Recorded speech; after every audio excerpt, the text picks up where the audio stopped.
Bonjour et bienvenue au Blébrite, à nos membres, à nos amis fidèles et à ceux qui viennent ici pour la première fois.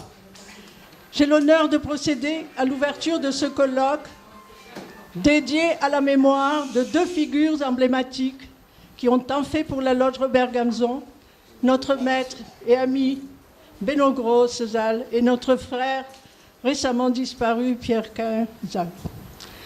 Ce colloque est le fruit d'un travail méthodique et minutieux de notre commission Hasbara Communication sous la direction de Jacqueline Rebibaud. Un travail de laboratoire, pourrait-on dire, qui comporte d'une part l'analyse de faits antisémites avérés et d'autre part la recherche des réfutations, des répliques, des ripostes faites contre tant de méchanceté. Diffamation, désinformation, délégitimation, ce sont les méthodes de ce que l'on a appelé, de ce que l'on appelle le nouvel antisémitisme. Derrière cela, il y a les ennemis d'hier, ceux d'aujourd'hui et ceux d'aujourd'hui qui ont infiltré tous les lieux intéressants, en France en particulier, où l'on pense, où l'on discute, où l'on parle et où l'on écrit. Ils cherchent à exclure du monde notre histoire, notre pays et chacun de nous.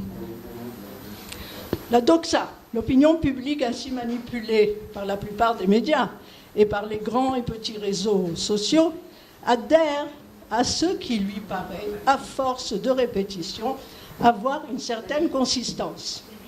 Cela atteint même des institutions internationales et des pays démocratiques. Cela mérite réflexion de la part de chacun d'entre nous.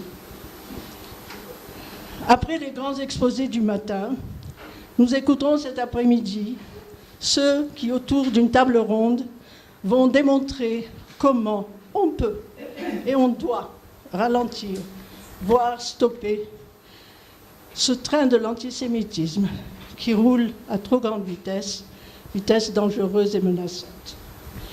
Écoutez bien. Je passe la parole à Jacqueline Rebibaud.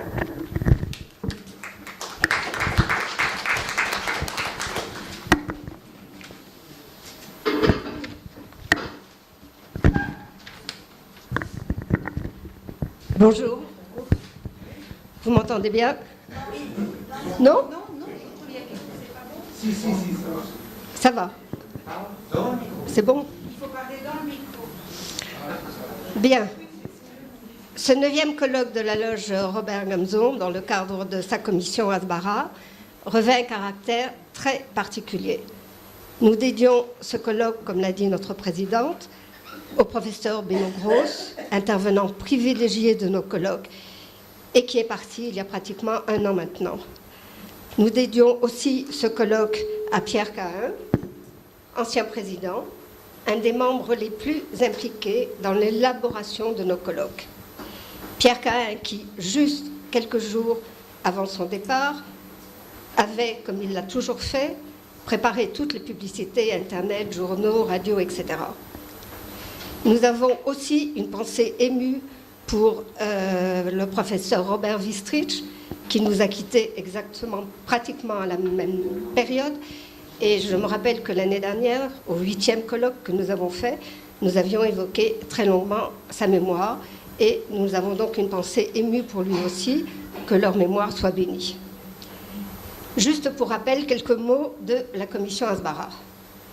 La commission Hasbara de la loge Robert Gamzon a été créée en septembre 2001 afin de trouver des moyens de réagir à la conférence honteuse de Durban intitulée « Conférence pour la défense des droits de l'homme ». Je crois, Richard, que c'est à peu près ça le titre, je ne m'en souviens pas, mais en gros, c'est tout à fait ça. Ce fut un ramassis de haine, de mensonges, véhiculés par des ONG présentes, des médias présents et non présents, ou absents, bien sûr. Et nous avons décidé à ce moment-là d'essayer de trouver des moyens de réagir à cette conférence honteuse. Par différents moyens qui nous ont conduits à faire et élaborer des relations avec des journalistes de la presse francophone en poste à Jérusalem, des séminaires, des éditions de brochures, des colloques parmi les plus importants. informer contre la désinformation, c'était le but, c'est toujours le but de la commission Asbara. Au fil de nos colloques, nous avons montré, parfois en dépit d'accusations de pessimisme, l'évolution des attitudes, des opinions, des médias, une constante obsessionnelle du déni d'Israël. Les 8 précédents colloques ont ainsi abordé différents thèmes positifs, mettant en évidence les succès d'Israël, à savoir intégration, Israël modèle d'intégration, tous les domaines scientifiques, technologiques, artistiques, médicaux, Israël, le peuple, son livre, la terre, et ce, avec la collaboration effectivement de Robert Wittrecht, entre autres. Ce 9e colloque a une approche tout à fait différente. En concertation avec le ministère des Affaires étrangères et son porte-parole, Emmanuel Narshon, il a été défini par lui-même que l'Asbara d'État et l'Asbara civile avaient exactement le même objectif, c'est-à-dire combattre la désinformation. Dénoncer, déjouer les campagnes d'ONG, en particulier le mouvement BDS, qui n'ont d'autre but que de délégitimer l'État d'Israël en appelant, au travers de leurs actions, à la disparition de notre État d'Israël. La première partie de ce colloque, donc les faits, animé par notre fidèle et constante ami Pascal Sunshine, qui est dans les parages,